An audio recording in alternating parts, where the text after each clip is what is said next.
Hello again guys! Welcome again sa aming YouTube channel, Elmer and Desiree TV. Ngayon, papakita ko sa inyo ang paggawa ng isang simpleng soup na napakasarap, lalo't digit sa malamig na panahon. Dahil katatapos lang ng mga handaan ngayon na sa atin, lalo't digit sa bansang Pilipinas na napakaraming mga matatabang pagkain na inihahanda sa mga Kapaskuhan at Bagong Taon. So, tamang pangalis ng ating mga pagkaumay sa pagkain ito tulad ng lechon at mga matatabang mga lutuin ng karne at mga uri ng putahe na ating inihahanda. So, ito ang crab and corn soup na ginagawa from scratch. So, happy Triggins nga pala at Happy New Year sa atin. Happy 2025 sa ating lahat. Naway masaganang bagong taon ang sumaatin. So, samahan nyo ko sa paggawa ng ating masarap na crab and corn soup. Tama-tama, nag-snow dito sa amin sa England. So, ngayon, kapag nag-i-snow dito sa England, ang ginagawa namin ay gumagawa kami ng paborito naming soup. Ito ang crab and corn soup na from scratch. So, samahan nyo ko sa paggawa. Tara! So, ito ang ating mga ingredients. Tama-tama, nagluto ko kanina ng order sa ating pancit bihon gisado. So, meron tayo ditong tirang fresh chicken broth. So, masarap to para sa ating crab and corn soup. Meron din tayo ditong tinaw na sweet corn, ang ating crab meat, ang ating itlog, at ang ating pampalapot, ang cornstarch, white pepper. Ito ang ating ginagamit na pampalasa kasi may distinct taste ito na nagko-complement sa ating crab and corn soup kaysa sa ating ground black pepper. So, ito ang gagamitin natin. Meron din tayo ditong onion, salt. Ito ay combination siya ng red onion at ng salt. So, usually ang ginagamit dito yung onion powder. So, dito nabibili namin ay onion salt. So, ito ang gagamitin natin. Kailangan din natin ng sibuyas, ang ating bawang, at ang ating spring onion. So, ito ang ating pang finishing touches. So, ito gawin na natin. Simulan natin ihanda ang ating ingredients.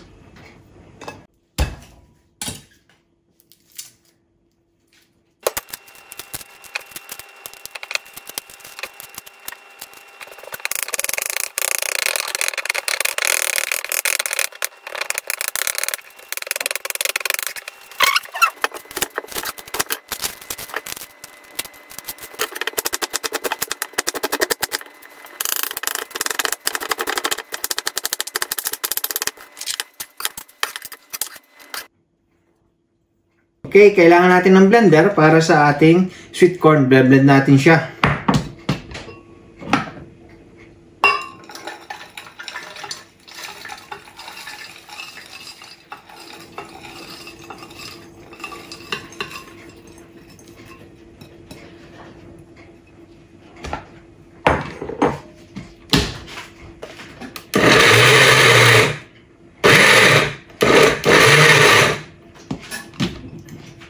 Natin siya ng kaunting chicken soup.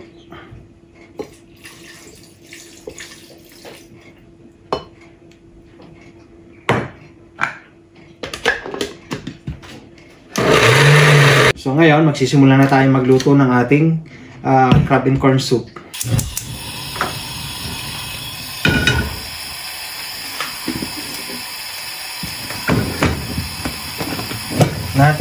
Gisa natin ang sibuyas at bawang natin. Mapapansin nyo, ito ay malaking pot ang ginamit natin kasi dadagdagan natin yung ating soup kaninang ginawa na chicken broth para mas marami dahil nga paborito namin to.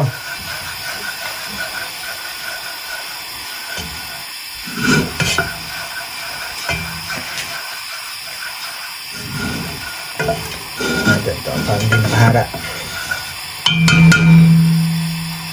Nahin natin ang ating bawang.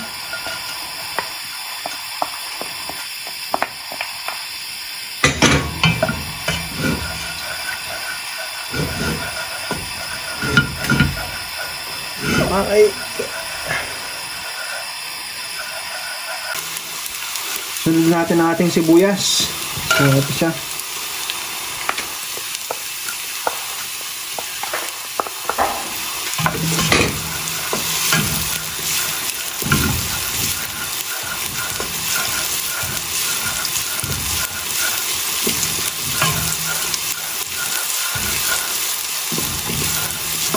Hintayin lang natin siya tusta ng kaunti para mas mabaw ang ating crab and corn soup.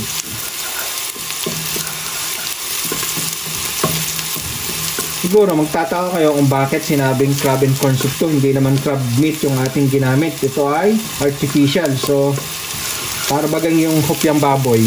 Wala namang talagang lahok na baboy yung hopya na palaman. So, ganito lang yan. Ang kanyang broth ng chicken.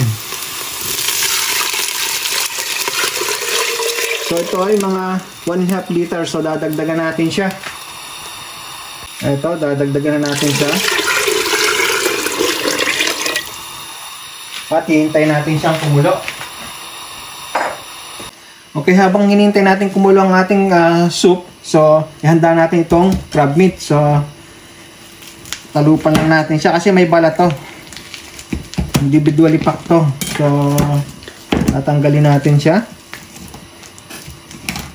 Be careful lang kasi baka mapasama sa ating niluluto yung balat niya.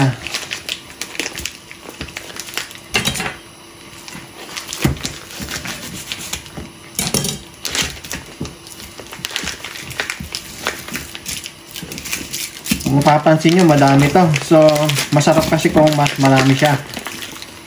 Depende sa inyo kung gano'ng karami ang inyong ilalagay. Pero sa amin, mas gusto namin mas marami. Ito po siya, ang balat niya. Ganyan lang siya, ni-slide lang. Pero pwede mo siyang tanggalin ng ganyan, pagkaka-wrapper niya. Pero mas madali kapag i-slide mo lang siya dahil medyo matigas pa to yung freezer, so madali siyang tanggalin ng balat.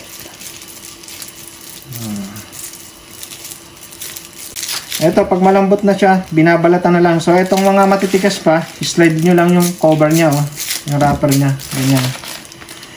So, mabibili nyo sa mga supermarket sa atin. Dito sa mga supermarket din lang ito nabibili. So, medyo mahal yata ito sa atin. Sa Pilipinas. So, dito kasi, para sa amin, mura lang siya. Hutihin lang natin siya. Ito nga pala ay binili namin sa Aldi kasi yun yung budget supermarket dito. So, suki kami ng Aldi. Oh, Aldi, baka naman. Lahat ng mga product namin almost Aldi and Tesco. So, Aldi and Tesco, calling your attention. Baka naman, maybe you can sort us some of your ingredients. Libre promotion na kayo ha, Aldi Tesco.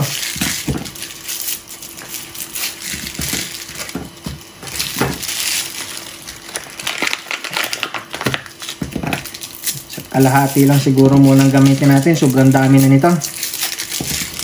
So, kapag kinakain lang sa tayo magdadagdag kung mas gusto pa nating mas marami. So, for now, isa't kalahati lang munang pack ang ating gagamitin. Aywan ko lang, gano'n ba karami sa Pilipinas ang isang pack ng nabibili nito?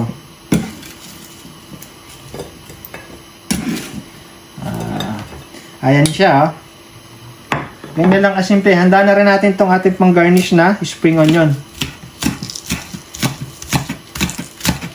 Ito, ginagamit lang naman ito kapag kayong kakainin natin ang ating, uhigupin na natin ang ating soup. So, ito siya. Ito, huwag niyong tatapon to. Ilagay lang sa tubig at sisibol siya para sa ating continuous ng ating paggamit ng ating spring onion. Ito siya. Kaunting kalaman po. Kuluan ng ating soup. So, ilagay na natin ang ating blend na sweet corn. Ito siya.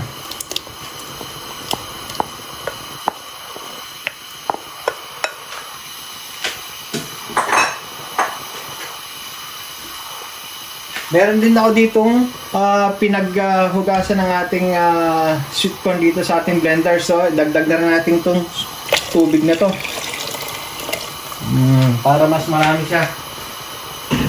Ano natin ang ating crab meat. Ito.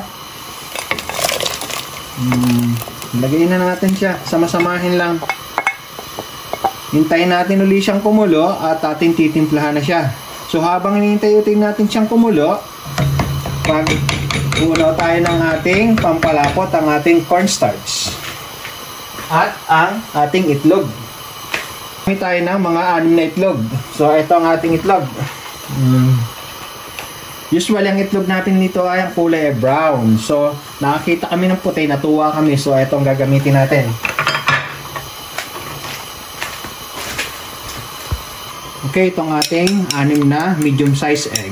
Batihin natin siya bago natin siya ilagay sa ating soup.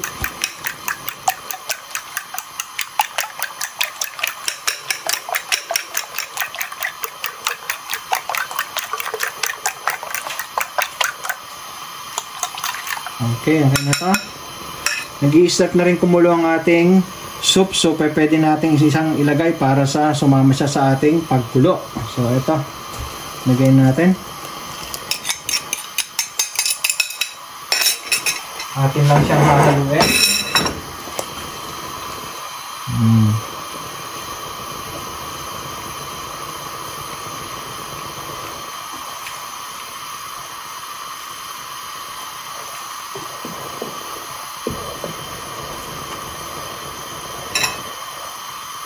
Haluin lang natin siya. So bago natin siya timplahan, ang ginagawa ko, tinitikman ko siya muna para tansyado ko kung gaano karami ang asin at ang ating pamintang ilalahok. At ang ating, alimutan ko nga pala kanina sabihin, kailangan rin natin ng pisos at ang ating pampalasang asin. Ito siya. So titikman natin siya para malaman natin kung gaano karami ang ating ilalagay.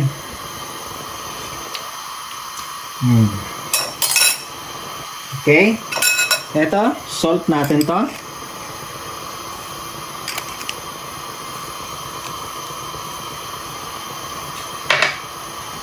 At ang ating patis. Haluin lang uli natin siya.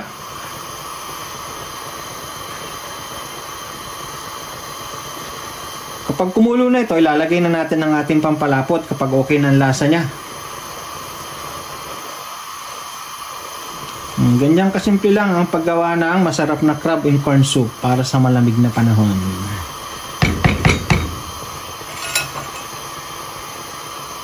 Tayin natin siyang kumulo bago natin tikman uli siya. Okay, yan, kumukulo na siya. Lagyan natin ang ating white pepper.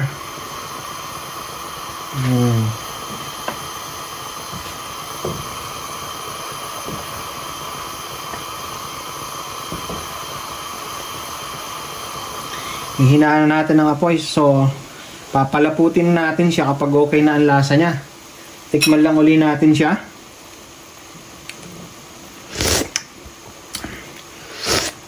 Okay, tama na. Ating papalaputin na siya. Lalagyan nga rin pala natin siya ng onion salt. So, nakalimutan ko rin siya. Eto. Para mas malinam naman lasa niya.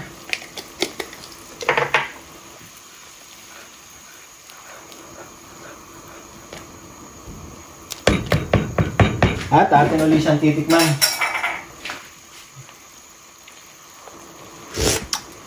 Ayos. Papalaputin na natin siya. So meron ako ditong tinunaw na cornstarch sa tubig.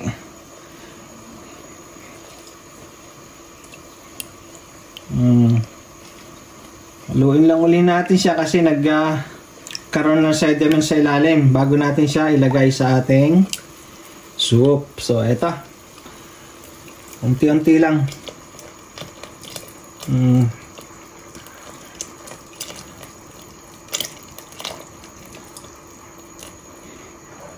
Maganda kasi nito yung malapot-lapot siya pag kinakain.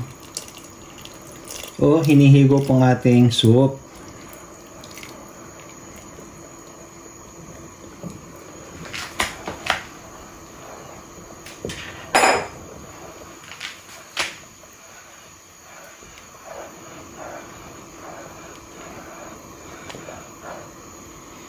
Yan siya, oh.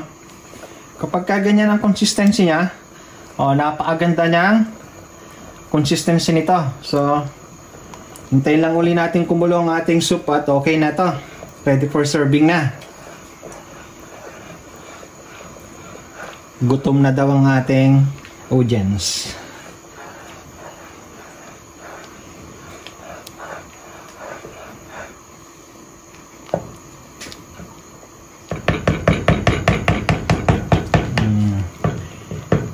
Hintayin lang natin siyang kumulo.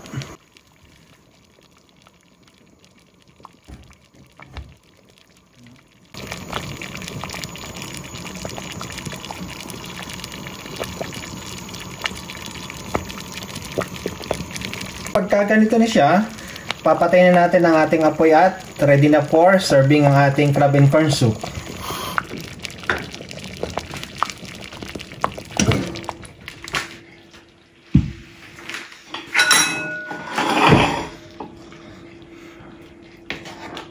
Oh, ang ganda ng ating consistency ng ating crab and corn soup. Ito yung hinahanap nating consistency niya. So, salin na tayo dito para mahusgahan natin to.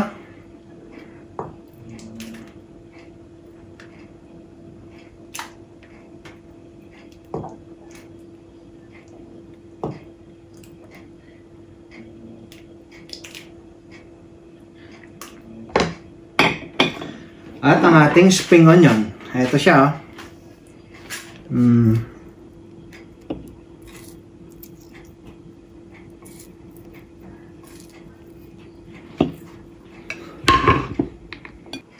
Okay, husgahan na natin ang ating ginawang crab and corn soup. So, ito siya.